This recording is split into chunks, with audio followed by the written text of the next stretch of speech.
The only things that are guaranteed are death, taxes, and the Clippers being knocked out before the NBA Finals.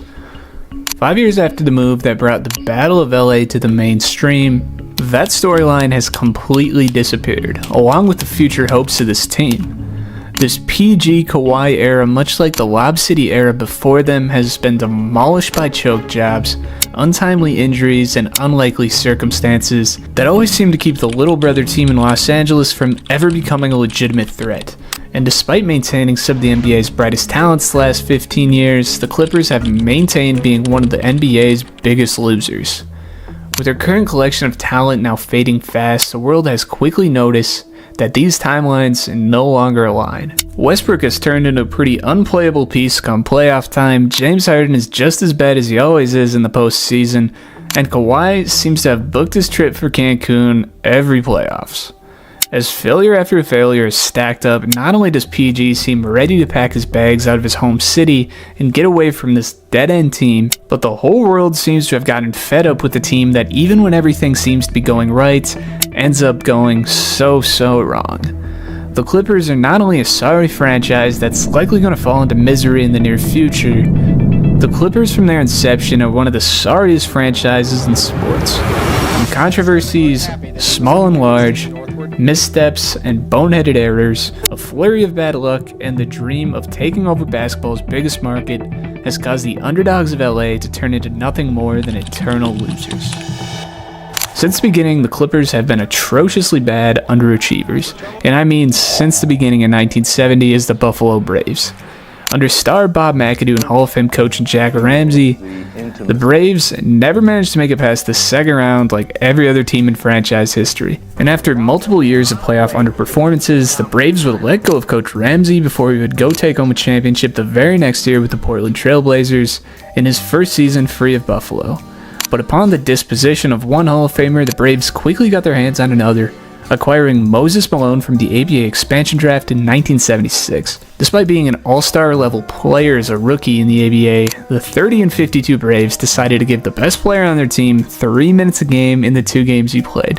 And as he rightfully complained about riding the bench as a 21-year-old who was already one of the best players in the NBA, he would be traded to Houston for winning 3 MVPs in the next 6 years, which was pretty hilarious. The Clippers were the worst managed team in the league, running through 3 coaches this season alone before they were even the Clippers.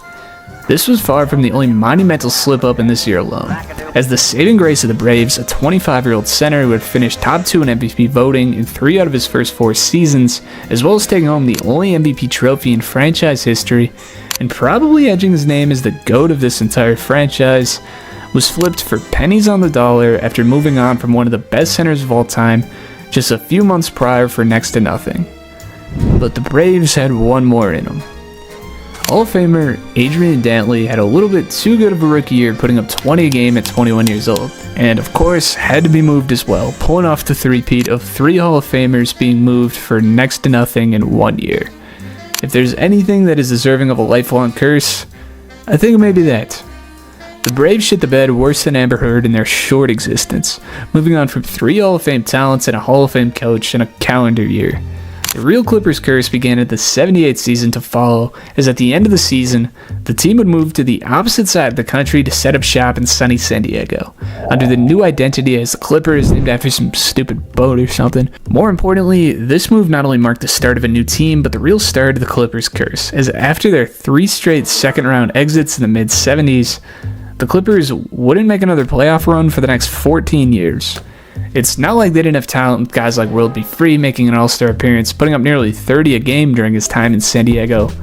But doing the right thing for him got the hell out of there, and let the Clippers do their thing, which included drafting future all-stars like Tom Chambers and Terry Cummings, and trading away both of them before they had a chance to break out in historic Clippers fashion. Other than World B. Free, the only real notable player during this time came with the monstrous contract of Bill Walton, before foot injuries would completely sideline him for 3 seasons, and completely ruin his career immediately after, as he played just 169 games, averaging 12 points for the Clippers. If you're anything like me, hearing about the dysfunction spanning this long is pretty puzzling, going like 40 years without figuring it out, but taking into account the new ownership in 1981 as Donald Sterling purchased the team for just $12.5 million, it all starts to make a little more sense.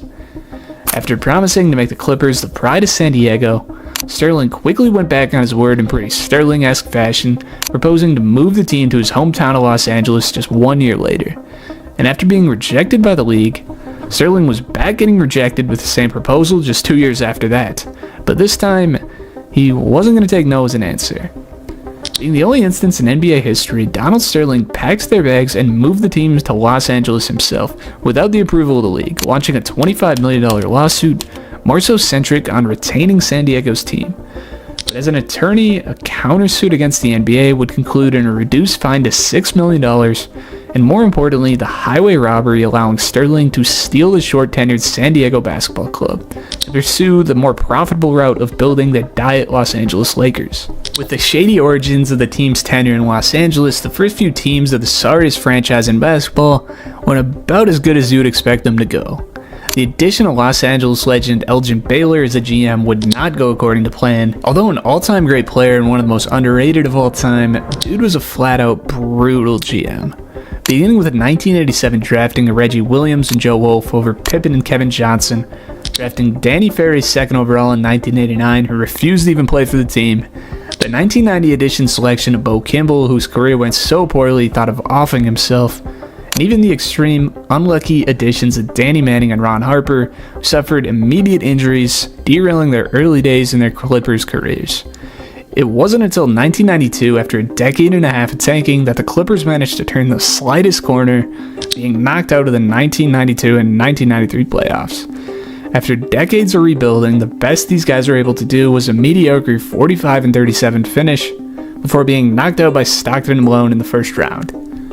The Clippers, with little fan base built in 7 years in Los Angeles, went back to the drawing boards, blowing up the team, trading most of their valuable pieces for aging stars like Dominique Wilkins, who quickly disappeared off the face of the earth. Despite being aggressively tanking, the Clippers really were not any good at it, and entered the turn of the decade with a 30-year empty resume. These guys really were the laughingstock of the league, with the league worst finish in 1998 being rewarded with an all-time draft bust in Michael Olakante. Although being quiet for the entirety of the decade, the minuscule additions of entertaining talents in Quentin Richardson, Elton Brand, Chris Kaman, and Darius Miles was enough to cultivate the first real noticeable fan base outside of people who couldn't afford Lakers tickets. Having failed to find a cornerstone piece, the Clippers' decades and decades of misery would finally be somewhat turned around by what was thought to be the generational talent in Blake Griffin, picked first overall in 2009. Although the Clippers' curse seemed to be in full swing as Griffin would be sidelined his entire rookie season, the following year would truly be the beginning of a whole new era. Top 10 in MVP voting as a rookie, an all-star selection, and one of the most memorable dunk contest moments in history, even if it was kind of manufactured just to sell Kias, Blake Griffin was instantly one of the best shows in basketball, and instantly was the brightest piece of Clippers history since Bob McAdoo 35 years ago. Despite taking home the Rookie of the Year trophy and instantly becoming one of the most popular players in the league, there were still some major holes with this team. Although Blake's skill set is highly underrated outside of his leaping ability with his really ugly but weirdly effective post-up game, secretly elite passing at his position, and a here and there jump shot, the Clippers' surrounding pieces were just not there. Eric Gordon was a decent secondary piece, and Mo Williams was always pretty solid, along with DeAndre Jordan surprisingly looking like the center of the future as a really good supporting piece covering all the dirty work. The Clippers' best playmaker was also the best pick and roller not named Dwight Howard. That's a problem. What would be a better way to fix it than snagging the best playmaker in the NBA? For Eric Gordon, Chris Kaman, Al-Farouq Aminu, and a previously acquired first-round pick, the Clippers stole CP3 without having to give up anything too crazy.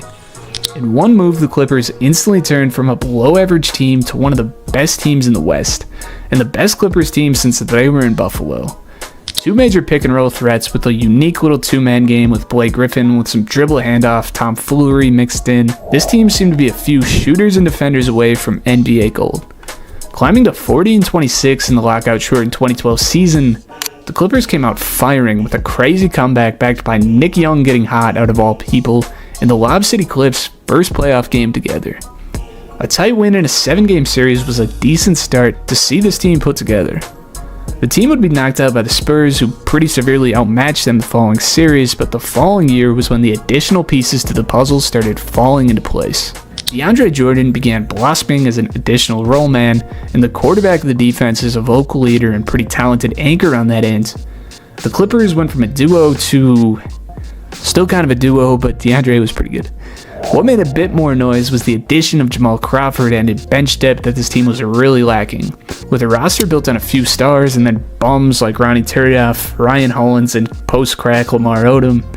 Although Jamal Crawford is one of the most overrated players of this decade, if your goal is to win games at least, they had really no one else to create outside of CP, so I'd still call it a pretty good addition at the time. The Clippers, with a very respectable 56-win season, would snag the 4th seed in what was the battlefield of a Western Conference.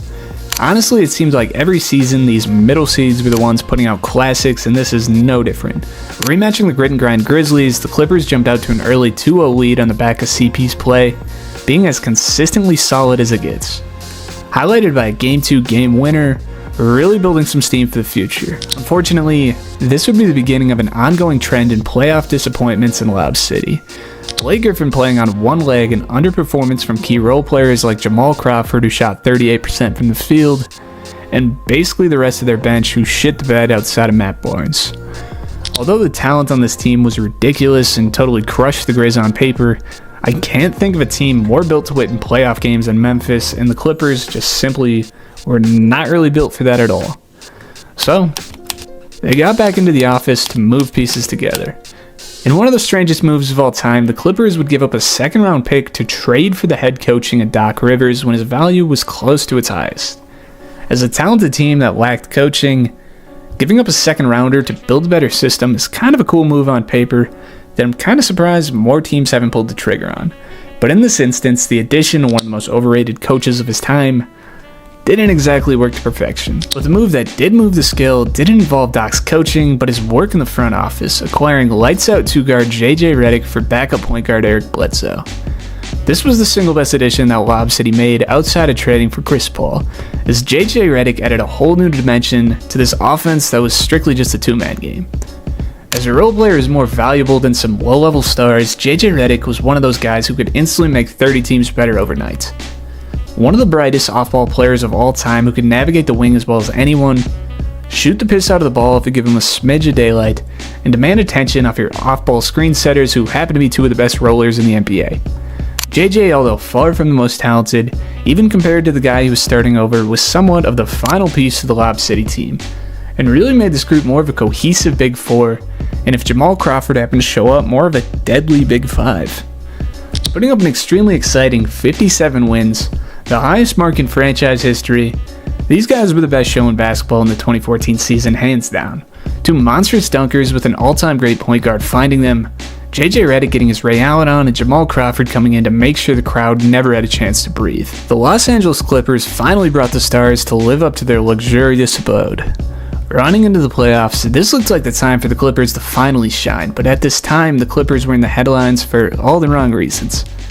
The man who assembled this team and put their asses in LA would infamously be outed for his racial remarks telling his girlfriend to stop bringing black people to Clippers games, and destroy his public reception in the process. Although people kind of already knew Donald Sterling was a POS, this was all the evidence they needed to rightfully get the guy out of the league for good, with a lifetime ban slapped on his face.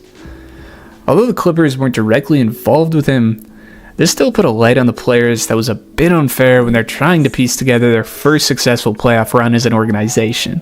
This also marked the Steve Ballmer era in LA, which up to this point does seem like an all-around improvement. I mean, at least the guy seems to give a damn about his players and fan base. But regardless, the Clippers would return into the playoffs at the 6th seed before putting together a hell of a series against the Warriors that were just 1 year away from a championship run in the first round. For anyone outside of the 1 or maybe 2 seed, there really wasn't an easy series in the Western Conference in the 2010s. As after beating out Steph and the Warriors, Lob City had a matchup against what was probably a top 5 team of the decade. Finding themselves against a rare, fully healthy Thunder team with Kevin Durant and Russell Westbrook, these guys had themselves one hell of a matchup. In a fitting manner, the two exchanged blows back and forth, one after the other, until Game 5 where the Clippers had the opportunity to put these guys down 3-2 heading back to Los Angeles. That was until the Clippers curse shined on through to ruin their all-time best series with an all-time choke job that still hurts to watch. A 7-point lead with 49 seconds blown thanks to 2 CP3 turnovers and a last-second foul on a 3-point shot. For any CP haters, you might want to bookmark this part of the video because this is kind of the shit stain on his legacy. The Clippers, if they had been able to turn what should have been a guaranteed win and likely a trip to the Western Conference Finals, would have likely had a significantly better chance to take down the eventual champion Spurs than the Thunder, who were battling injuries. It's a little hard to point the finger on this one, since all in all Chris Paul's late game collapse did kill the momentum of this team, but what allowed them to get in this position in the first place was what I believe was the real death of the Clippers. Outside of their big four, there was little production offensively or defensively on this roster. Jamal Crawford may have been the third in scoring at 14 a game, but it took him 15 shots to get there while being one of the worst defenders in the league and a total black hole. And Matt Barnes, although he does have the hottest cast out of all NBA players, really wasn't a championship small forward in what was the hole in their lineup. Shooting 39% from the field on pretty good defense, his role on this team made sense on paper, but a streaky hot-headed 3-and-D guy just didn't fit the role as a last starter on this team. They needed a better fit, and frankly they need more depth all around. Glenn Davis sucked and is now in jail. Ryan Hollins is a dumbass, Granger was old as dirt, and Darren Collison is actually nice but would leave LA after this series, which actually would have been a massive addition to the depth chart, which was in total shambles at the time. Regardless of the lack of depth, with a 29-year-old Chris Paul and a 25-year-old Blake Griffin, the 2015 Clippers are where I believe this team is at their very best, hanging around the mid to high 50 wins as usual. The playoffs is where we got a glimpse of this team in their prime, and the first round matchup against the San Antonio Spurs was where we saw this in full swing. Outside of 2016, this may have been the best playoff matchup in the 2010s. An all-out war of a 7-game series, this is as back and forth as it gets. The series had it all, along with the ultimate conclusion. A game winner from Chris Paul, all the momentum in the world, and a matchup against the Rockets, who really did seem like a choke artist as well. Frankly, this looked like the year of the Clips, but in Clippers curse fashion, a hamstring injury to Paul would derail their championship hopes. 4 games into the series, and the Clippers were about to close it out. Without their franchise point guard, the Clippers set up 3-1 in a dominating first 4 games, ready to head to their first conference finals in franchise history, with the return of CP to help them get across the finish line. Comeback is complete. The Houston Rockets will play in their first conference final in 18 years. In embarrassing fashion, the Clippers would completely collapse, blowing another big lead in what was likely their best chance at a championship run in history. Again with a consistent 20-10 on good efficiency from CP, a monstrous 27-12-5 from Blake, and an efficient 16 from JJ, and a total collapse from their second unit. Jamal Crawford again shooting below 35% from the field for the series, Matt Barnes shooting sub 40, and a flurry of other guys like Spencer Hawes, Big Baby, and Hito that went out and built houses all series. If your entire offensive firepower comes from your core 4 players and the only off-the-bench punch you have shoots 34% from the field, you're bound to have some long nights. This 3-1 collapse may as well have ended the Lob City days as we knew it, because after this point the Clippers were somewhat back to being an afterthought in the Western Conference. The Warriors on a 73-win run with the Spurs right behind them at 67 wins, and the Thunder back healthy in their absolute primes with one of the most talented duos in league history.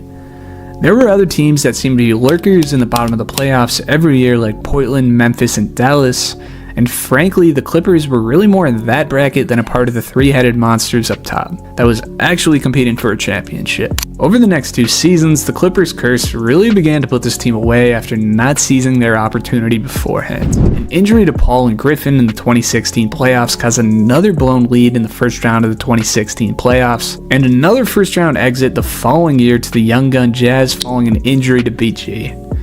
After 6 failed seasons as a unit, it became very clear in 2017, and frankly way before that even, despite how entertaining this team could be at times and no matter how much individual talent was on this roster, they really began to doubt their own abilities, and didn't seem to trust each other, were too injury prone to make a deep run in the playoffs unless a miracle struck, and lacked the depth or the money to build it with this somewhat half-assed constructed roster. After numerous postseason collapses, it's safe to say that they were bound to lose from the jump.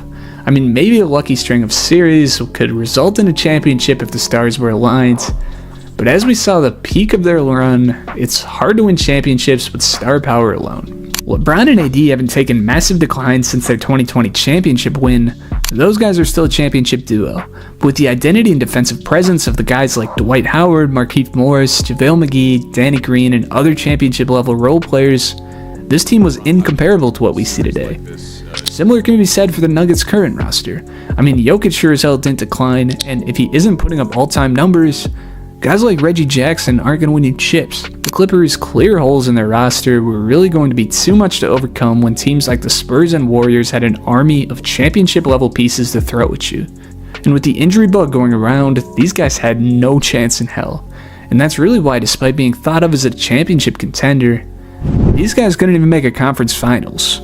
They grew apart from each other, which each and every member have made it known as of late, and upon Chris Paul's departure from the team, trading him to the Rockets, playing along James Harden, and actually competing for chips, the Clippers were effectively out of the Lob City era. The Clips would re-sign BG in an attempt to build around him, or so they say at least, as Griffin would be flipped 33 games into the season, completely blasting the Clippers into a new era. With guys like Tobias Harris, Montrezl Harrell, Lou Will, Danilo Gallinari, and the surprising rookie contributions of Shai Gilgeous-Alexander, these guys were one of the bright spots out of the Western Conference, being essentially just a team that was put together on the fly when departing from their stars. 2019 Clippers were way more of a cohesive unit with legitimate depth, with multiple Sixth Man of the Year candidates on the same damn team. Winning 48 games as a team that looked like more of a mid-lottery team, these guys were legitimately better than some of the Clippers teams before them as an 8th seed.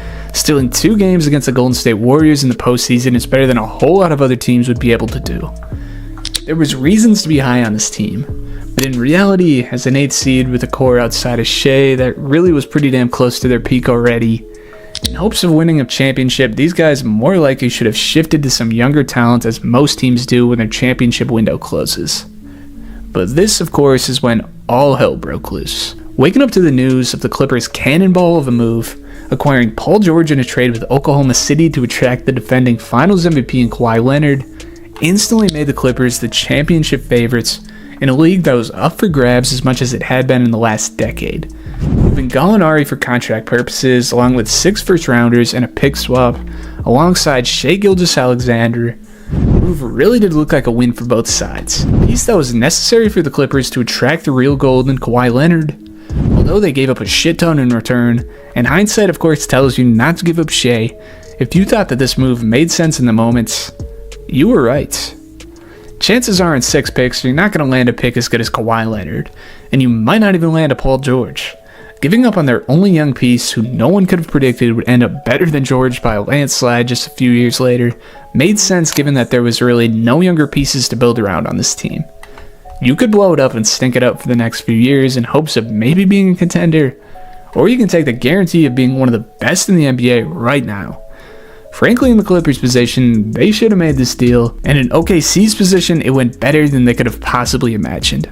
But regardless, entering a brand new era in LA brought a whole new wave of excitement that completely overshadowed the last decade of disappointment. With the addition of AD on the Lakers and the Clippers now looking like legitimate contenders more so than the decade of being kind of talented yet kind of fraudulent, this sparked the actual war in LA, which really had never happened up to this point, oddly enough. Teams that were equally as talented yet kind of polar opposites in play style, as a Clippers-Lakers rivalry is one of the best things that could happen to the league. And every big-time regular season matchup between these two was literally a star-studded movie. 2020 was really set up to be one of the best NBA seasons in recent history. After a 3-year lapse in competitiveness, thanks Katie, but after the league shut down, these playoffs got a whole lot different. Playing in the bubble was really an odd time. I don't know why so, but it really seemed like the unorthodox circumstances allowed for different faces to shine, and the play of the Clippers was for damn sure out of the ordinary. Matching up against a 20-year-old Luka in the first round as a 2 seed, the Clippers would let this series stretch out to 6 games, which was far too long for how talented this team was. Luka, who couldn't even drink legally, was far and away the best player on the floor, as Kawhi may have been great, but Luka carried this team on his back against a stacked team with star power and legitimate depth, while Pandemic P looked absolutely brutal. Shooting 35% from the field in a series as a second option, George was sped up into making tons of mistakes and throwing up loads of bricks in the process. Lou Will was the second best player on this team of this series, in all honesty. It's somewhat of a red flag of a series. The Clippers advanced to a matchup that gave them a run for their money. Jokic and playoff Murray in the second round. In what looked like somewhat of a cakewalk, the Nuggets were pretty outmatched compared to how deep the Clips roster was, going down 3-1, setting the stage for the Battle of LA in the conference finals. But in a nail-biter of a finish, the Nuggets held on to Game 5 to avoid elimination, before being completely outplayed in Games 6 and 7 to blow yet another 3-1 lead. Kawhi shooting 6 for 22 in Game 7 and Pandemic P shooting 4 for 16 marked the biggest choke jobs in each of their careers and an all-time choke job in history. And just another mark on the spotty playoff resume of this sorry franchise. This one was hard to swallow, but really easy to point the finger on. You're two of the best players in the league. You can't get outplayed by Jamal Murray 3 games in a row. All they could really do is run it back, I guess, as there was no moves to make outside of dumping Doc Rivers, ending his disappointing tenure with the organization. With another respectable regular season, all that mattered was the playoffs. And you're not going to catch Kawhi choking 2 years in a row. In a superhero first round, Kawhi would put up a hyper-efficient 32-8, shooting over 60% from the field and 40% from deep, before PG would step up for an efficient 30 in the following series. This is why they made the trade happen in the first place, stopping into their first conference finals against the very, very beatable Phoenix Suns. This was the best chance they had into running into the finals in their franchise's history. But in Clippers fashion, injury to Kawhi really couldn't have came at a worse time, with an ACL tear taking him out of the playoffs.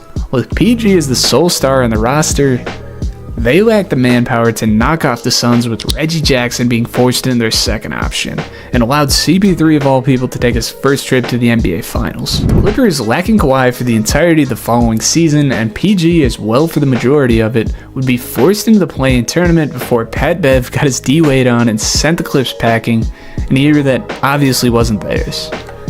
The 2023 season was another sad tale of injuries for the Clippers. With some new faces coming in, the team was a bit different and really a bit worse than their first 2 initial runs. Norman Powell was huge in bringing an efficient third option, and John Wall was still a point guard, I guess, but at 40% from the field and half the speed of his former self, Wall was pretty ass. This sparked the mid-season addition of Russell Westbrook being traded for each other for a second time, oddly enough. Again, adding a piece that was, I guess, at 70% of his former speed. Fast forward to the playoffs, and a similar story can be told once again. Postseason injuries to Kawhi Leonard repeatedly seem to happen when the world's at its brightest, taking out the claw against the Phoenix Suns for the second year in a row. What the hell is going on with the Clips? 4 years, 1 choke job, and 3 years derailed by injuries. Although the roster is completely different, it doesn't matter who's on the team. The Clippers will finish in an identical ending no matter what. Even with the addition of James Harden last season, the Clips still managed to finish with a mix of each, with Kawhi sidelined and 3 infamous playoff chokers just doing their thing. The Clippers may have screwed up for the last time. 5 years into the Kawhi PG era, and these guys still have nothing to show for it, choking away their best opportunities just for the frequent injury bug to destroy their team for over a decade. The Clippers are the NBA's inevitable losers.